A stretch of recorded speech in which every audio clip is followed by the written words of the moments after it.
Okay, so this is June 7th. Today we're going to be talking about the aesthetics of puzzle game design.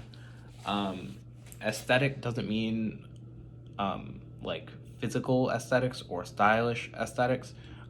Aesthetics in this context is referring to abstract game design choices, or game design themes would probably be the most accurate one, because that's generally how aesthetics are used outside of this isolated instance.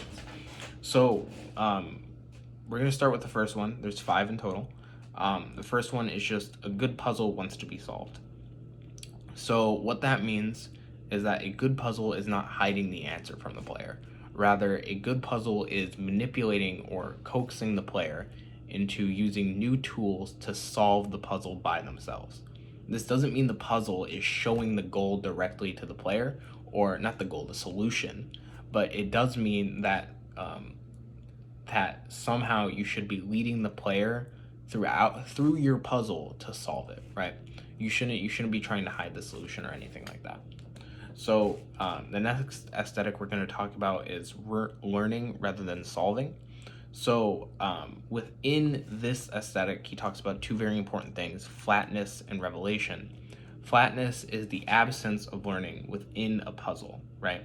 So there is nothing being taught to the player. What this means is that the player is usually doing repetitious tasks over and over again. Let's say, let's say the first three levels of Portal were just placing boxes on buttons, right? That would be an example of something that's flat. That's flat puzzle design, because it sort of works in the same way of how we think about difficulty, in that it escalates, right? If we think about it as like a bar, ideally difficulty is going like this. It's scaling as time goes on. Flatness would be that usually it's remaining steady, in that it's not changing, right? Um, I think that's a bad example though, because technically, if I have you put a box really high, it could get difficult, but that's a separate thing. Anyways, revelation is when new mechanics are being taught to the player. These are the type of puzzles we want to aim for, where we're teaching either new mechanics or new usage of existing mechanics to the players, so that they can then use them in later puzzles. This doesn't mean flatness doesn't mean that you can't like give the player space to feel out a mechanic, especially if it's something more complex like portals. But it does mean that with each puzzle, you should be aiming to teach something new. Um, then going on to our next aesthetic, we're going to be making a puzzle is much like solving a puzzle. So this is where they talk about some like methods of actually doing puzzle design, and some of these were kind of cool. Something that was said was to establish a initial set of mechanics to build the puzzle with. Um, these mechanics ideally need to be recombinable and discombobable, detangleable, perhaps, yeah, detangleable in different ways, so that you can then recombine them with multiple things. Having too many pieces makes the game too complex. Having too few pieces makes them too simple, right? So our goal here is to get a select few, maybe three or four or five mechanics, something like that, excluding movement and all that fun jazz, where we have them and we're able to rearrange them in different combinations, right? So they also recommend rapid prototyping. That's something that's usually recommended whenever you're doing game design. Prototype as often as possible, and get what you can done, get it tested, and then get feedback, and then do it all again. That's iteration for you.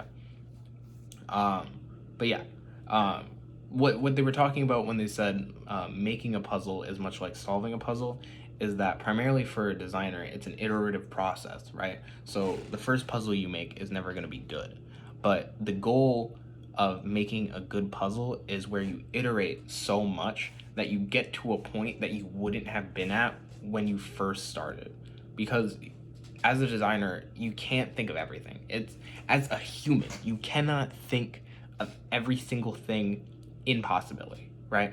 So it's important for designers to keep iterating until they get to a promising idea, because the first one is never going to be the good one, right?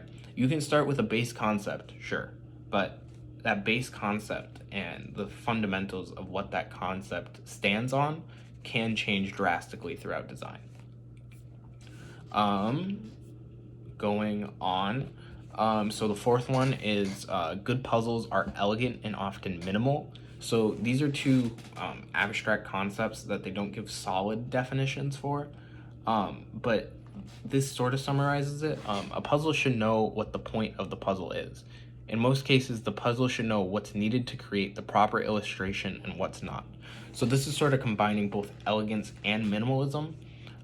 Elegance is often defined within game design as simple and efficient, while minimalism would be defined as having as little as possible to be functional, right? So simple is sort of minimal, but simple is probably focused more on the actual functionality, while minimalism is focused on the actual space, right? So that's the difference there. And elegance it's something that one of the designers described it as, you know when a puzzle's elegant. You play it for the first time and it feels like the designer has such strong intent with what they're aiming to make that you know the second you do the first puzzle whether it's going to be elegant or not, right? So it's super abstract, and that's what a lot of this article was. So I tried to nail down some of the finer points, and that was one that was, while interesting, not something I could really look back on. I definitely think elegance is a part of a puzzle. There's something that is so innate with puzzle design. Actually, I've never designed a good puzzle, so who am I to say? Anyways, the final aesthetic is ambition elevates all. So what this aesthetic was primarily talking about was that puzzle games are at their best when they're trying to either communicate something new to the player or trying to do something new within the puzzle space. One thing that was said here was that, are you trying to convey something or make the player understand something, or are you trying to make another tried and true puzzle game?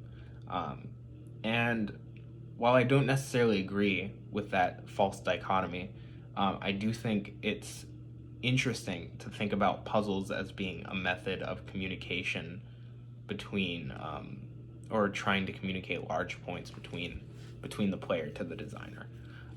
But the point of this aesthetic was that your puzzle game, ideally, like any design, is striving to do something interesting, not new or original, something interesting. It doesn't have to be like fresh off the books or whatever. I don't know what that means, but yeah. So yeah, that was June 7th. I hope it was coherent. I'm really tired.